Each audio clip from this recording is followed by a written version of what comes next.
የዚህ ሰውዬ ጎረቤት ከሆናችሁ እንኳን ደስ አላችሁ። እናንተንም ሙሉ ቤተሰቦቻችሁን በመርዝ ይፈጃቸዋል። ስሙም ጆርጅ ነው የሚባለው። የሞት ፍርድ ተፈርዶበታል። አስተሳሰቡም ከሁሉም እኔ የተሻልኩ ነኝ፣ ሌሎቹ ይቅርታ ለቃላት ተጠቃቀሚ ድንጋይ ራስ ናቸው፣ እኔ ግን ብልህ ነኝ፣ የተለየው ነኝ ብሎ የሚያስብ ሰው ነው። በተጨማሪም ደግሞ ኬሚስት ነው እና አደንዛዥ እጽ ራሱ ሲቀመም ተይዞ ታስሮ ሁሉ ያውቃል። ግን ለሱ ከሁሉም በላይ የሚጠላቸው ጎረቤት አሉት። አንዳንዴም ያው አትፈርዱም፣ ምክንያቱም ጎረቤቶቹ ትንሽ ያበዙታል። ድምጻቸው ይሰማል፣ የተጫጫውን የሚጫወቱት ብዛትም አላቸው። ከምንም በላይ ደግሞ ሁለት ትንንሽ ልጆች አሉ። እነሱ መረበሽ ነው ስራቸው። እኚህ ጎረቤቶቹ ውሻ ውላላቸው። እኚህ ውሾች ደግሞ የጆርጅን ድመት ሁሌ እንዳሯሯጡ ነው። ነገሮች እየባሱ ነው የሄዱት። ጭራሽ ሁሉ በ1988 እንደ ፈረንጆች አቆጣጠር እኚህ ሁለት የተረገሙ ልጆች ውጭ ላይ ዘፈን ቅውጥ አድርገው ከፍተው እየረበሹ ነው። ጆርጅ ደግሞ ሚስት አለችው። ሚስትየዋ በቃኝ እኚህ ሰዎች አበዝተውታል ብላ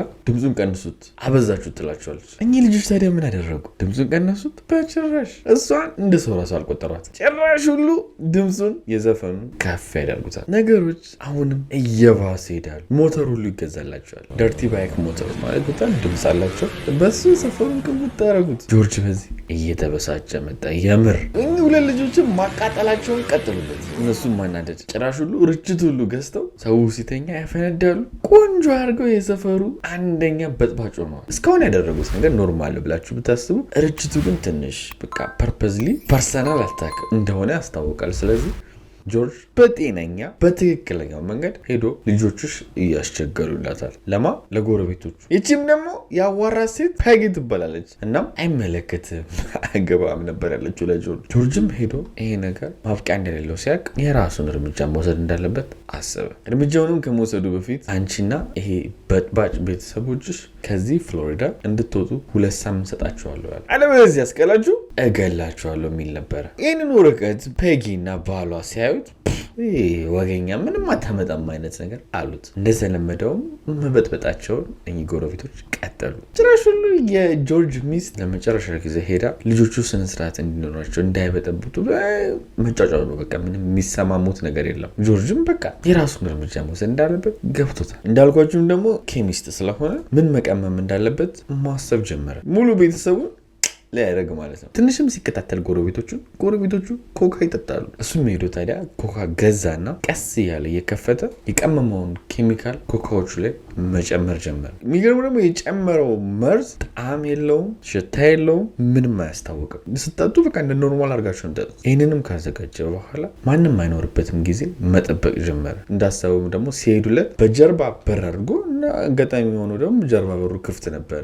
ጓዳቸው ገብቶ የእነሱን ጤነኛውን ኮካ በዚህ በተመረዘው ኮካ ቀየረው። ማንምም አላየውም። ሄዶ ቤቱን መጠበቅ ጀመረ። የቤተሰብ አንድ በአንድ እስከሚል ማለት ነው። የመጀመሪያውም ደግሞ ታማሚ የነበረችው ሚስትየው ነበረች ፔጊ። ያላመማትም ቦታ የለም። ከእግር ጥፍሯ እስከ አናቷ ድረስ ተሰምቷታል በሽታ።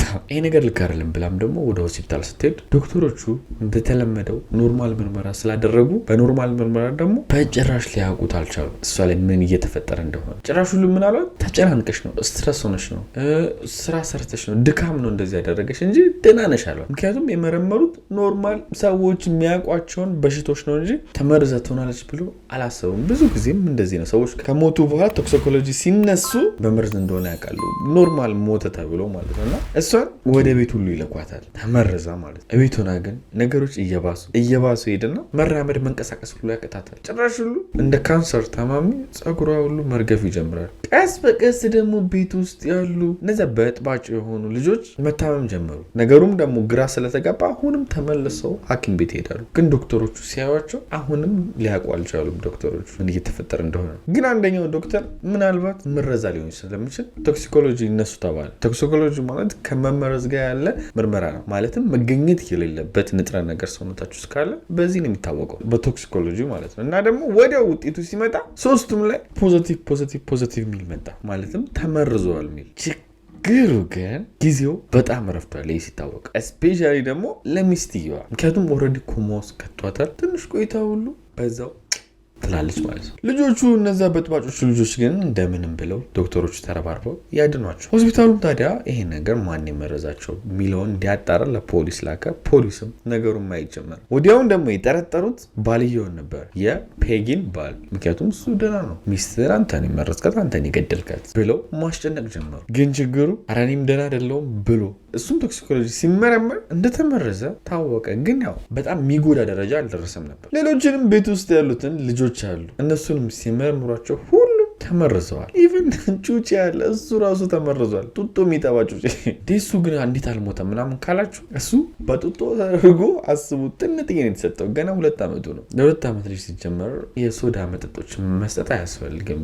ለስላሳ ምናምን ለትልልቆች ራሱ አያስፈልግም። ግን እሱ በጡጦ ተደርጎ ኮካ ተሰጥቶ ስለነበረ ትንሽ ስለሆነ የጠጣው ብዙ አልጎዳም። አሁን ፖሊሶች ይሄ ቤተሰብ በማን እንደተመረዘ የሚያውቁት ነገር የለም። ግን ጥያቄ ይጠይቃሉ። የፔጊን ባል እናንተን ያስፈራራችሁ ለህይወቴ ያሰጋኛል የምትሉት ሰው አለ ብሎ ሲጠይቀው የሆነ ደብዳቤ ተልኮልን ነበር፣ ከዚህ ከፍሎሪዳ ካልወጣችሁ አጠፋችኋለሁ የሚል ደብዳቤ ነበር አለ። ወዲያውም ሄደው በአካባቢው ጆርጅ ነው ያለው። ጆርጅን ጠየቁት። እንደዚህ የሚል ደብዳቤ አይተን ነበር፣ ያ ደብዳቤ ያንተ ነው ወይ? ምንድን ነው ስለ ደብዳቤው? ስለ እነሱስ ምን ታውቃለህ ሲባል አይ ስለ እነሱ ማውቀው ነገር የለም፣ ግን አስቸጋሪ ናቸው እና ከዚህ እንዲሄዱ የሚፈልግ ሰዎች ብዙ ናቸው አለ። በዚህ ደግሞ ፖሊሶቹ አንድ ነገር ተረዱ፣ ጠላታቸው እንደሆነ። ችግሩ ግን ማስረጃ የላቸው ጆርጅን የሚከሱበት። ማስረጃ ለመሰብሰብም ታዲያ አንድ ሴት ትመጣለች፣ ሱዛን የምትባል። ብዙ ጊዜ ወንጀለኞች የምትይዘው ሱዛን አንደርከቨር ሆና ነው፣ ወይም ደግሞ ፖሊስ እንደሆነች አታውቁም፣ ግን ታወጣጣቸዋለች። በነገራችን ላይ ፖሊሶቹ ይሄ ታሪክ በ1988 ነው ብያቸዋለሁ፣ እንደ ፈረንጆች አቆጣጠር። ኦልሞስት የዛሬ 30 ምናምን ዓመት አካባቢ ነው። እናም ዘለው ገብተው ቤቱን መፈተሽ አይችሉም። የዛሬ 30 ምናምን ዓመት አሜሪካ ላይ ይህን ያክል ህግ ከበር ነበር። አፍሪካ ውስጥ ከመጣችሁ አሁን እኛ 2026 ነው በፈረንጆች አቆጣጠር። ፖሊስ ብቻ አይወራ እናውቀዋለን አይደለም። እንደዚህ ጠርጥሯችሁ ሳይጠረጥሯችሁ እንዲህ መንጥረው ነው የሚያስወጣችሁ። የሆነ ሰው አሜሪካ ውስጥ ከተጠረጠረ የእሱን ቤት ለመመርመር መጠርጠር በቂ አይደለም፣ ማስረጃ ያስፈልጋል። ምክንያቱም የእሱን ቤት ሲበረብሩ የፍርድ ቤት ወረቀት ያስፈልጋቸዋል። የፍርድ ቤቱን ወረቀት ደግሞ አፕሩቭ የምትደረጉት ወይም ደግሞ ግቡ መርምሩ የምትባሉት ጠርጥረነዋል ብላችሁ አይደለም። ከመጠርጠር በላይ ምን ማስረጃ አላችሁ እሱ ቤት ገብቶ የሚያስመረምር ትባላላችሁ። ለዚህ ነው እንጂ ገብቶ ቢመረምሩ ይይዙታል በቀላሉ። ታዲያም ሱዛን ምን አደረገ? አንደርከቨር ወይም ደግሞ በድብቅ ፖሊስ የሆነችው ጆርጅ የሚሰበሰብበት ቦታ አለ። ስማርት ነን ብለው የሚያስቡ ሰዎች የሚሰባሰቡበት የሚገናኙበት ቦታ። የተሰበሰቡበት ቦታ ላይ ደግሞ ጥያቄ ይጠያየቃሉ። የሆነ ወንጀል ቢፈጠር ያንን ወንጀል እንዴት አድርገው ይደርሱበታል? እንዴት ሊያውቁት ይችላሉ? ያንን ወንጀል ትንሽ ፍንጭ ይሰጣቸዋል ጆርጅ። ከዛ ያሉት ሰዎች ይፈላሰፋሉ። በዚህ ያሉ እዚህ ግሩፕ ውስጥ ነው የተቀላቀለችው ድብቋ ፖሊስ። ከዛም ደግሞ ወዲያው ማድረግ የጀመረችው ምንድን ነው? በነገራችን ላይ ሰዎች የሆኑ ሰዎች ስማርት ነን ብለው ሲያስቡ እናንተ ስማርት ናችሁ እውነት ነው እያላችሁ ከታች ብታሽቃብጡ ያለ እናንተ ሰው የለም። እሷም ያደረገችው ደግሞ ይህን ነው። አንተ በጣም እውቀት አለክ፣ አንተ ጂኒየስ ነክ፣ ዋው ትለዋለች። በቃ ይሁን ነገር ሲያደርግ ዋው እና ሙሉ ነገሩ ስማርት እንደሆነና በጣም የተሻለ እንደሆነ እየነገረችው በጣም ከሱ ጋር ትቀራረባለች። የሚገርመው ደግሞ እዚህ ጋር ነው የተሰበሰቡትን ሰዎች ጎረቤት መረዘው እንዴት ያ የመረዘውን ሰውዬ ሊያውቁት ይችላሉ፣ እንዴት ነው የሚያዘው የሚለውን ነገር እንዲያጠኑና እንዲያስቡበት ነው ያደረገው። ይሄ ደግሞ ለሱዛን ትልቅ ማስረጃ ነው። ምክንያቱም ጎረቤቶቹ እንደተመረዙ ጎረቤቶቹ እንደዚህ አይነት ነገር ውስጥ እንደሆኑ ፖሊሶቹ አልነገሩትም ነበር። ስለዚህ ይህን ነገር እንዴት አወቀ? ይህ ትልቅ ማስረጃ ነው። ስራዬ ብላም ነገሩን ጆርጅ ላይ አተኮረች። ግን ቀላል አልነበረም። አመት ሁሉ ፈጀባት። ጭራሽ ሁሉ ሌላኛው አመት መጥቶ በ1990 አስቡት እስካሁን ሳይያዝ አንድ ድል ይመጣላቸዋል። የጆርጅ ሚስት ሌላ ቦታ ስራ ታገኛለች፣ ሌላ ከተማ። ስለዚህ ካሉበት ቦታ ይሄዳሉ። የሚኖሩት ደግሞ የራሳቸው ቤት የነበረ ነው። ሱዛን ደግሞ ከጆርጅ ጋር አሁንም ተቀራርባለች። 2 ዓመት ሙሉ እየመረመረችው እንደሚወጣ ደግሞ ወደ ሌላ ከተማ ሊሄድ እንደሆነ ስታቅ ለምን የኔ ከነቃቅ ቤትን አታከራየኝ ትሏለች። ጆርጅም ያው ሚያቃት መሰለው። 2 ዓመት አንድ ላይ አሳልፈዋል፣ ችግር የለውም ይላታል። ግን ልብ ማለት ያለባችሁ እዚህ ጋር አስቡት፣ የሆነ ሰው 2 ዓመት ሙሉ እስራችሁ ሆኖ በቀላሉ ሊሰላችሁ እንደሚችል። አሁን ጥያቄያችሁ ለምንድን ነው ቤቱን የፈለገችው ካላችሁ፣ ፖሊሶች ያንን ቤት መመርመር ይፈልጋሉ አሁን ድረስ። እሷ ደግሞ ከነቃው ቤቱን ከተከራየች የራሷ ስለሚሆን የራሷ ሲሆን ደግሞ ፍርድ ቤት ወረቀት ሳያስፈልግ ፖሊሶች መጥተው መመርመር ይችላሉ እሷ ፈቃደኛ ከሆነች። በመጀመሪያም ቀን ይሄን ያደረገችው ፖሊሶቹ መጥተው ቤቱን መበርበር ጀመሩ። በጣም ቦታ ሰጥተው የመረመሩት ኬሚስት ሆኖ የሚቀመምበትም ቦታ ነው። ወዲያውም ደግሞ አንድ ብልቃጥ አገኙ። ያ ብልቃጥ ባዶ ነው፣ ግን ላብራቶሪ ላቦራቶሪ ወስደው ውስጡ ምን ነበረው የሚለው ሲመረምሩ ፔጊን የገደላት መርዝ እዛ ብልቃጥ ውስጥ ነበር። ስለዚህ በቂ ማስረጃ ስለሆነ ሄደው ጆርጅን ከጀማ አደረጉት። የጆርጅም ትክክለኛ ፎቶ ይህን ይመስላል። ፍርድ ቤትም ቀረበ። ጥፋተኛ እንደሆነ ከተረጋገጠ በኋላ የሞት ፍርድ ተፈረደበት። የዛሬ ሙለተኛ ታሪካችን ይህን ይመስላል። አዳማ ውስጥ ያላችሁ ክላስ ካልተመዘግባችሁ ሶሻል ሚዲያ ክላስ ተመዝገቡ፣ ዩቲዩበር ሁኑ። ኦንላይን ደግሞ በቅርቡ ፍላገርም አዲስ አበባ ጀምራለሁ። በደንብ አስተምራችኋለሁ። በቀጣይ ቪዲዮ እስከምንገናኝ ላይክ፣ ሰብስክራይብ ማድረጋችሁ እንዳትረሱ። ቻው።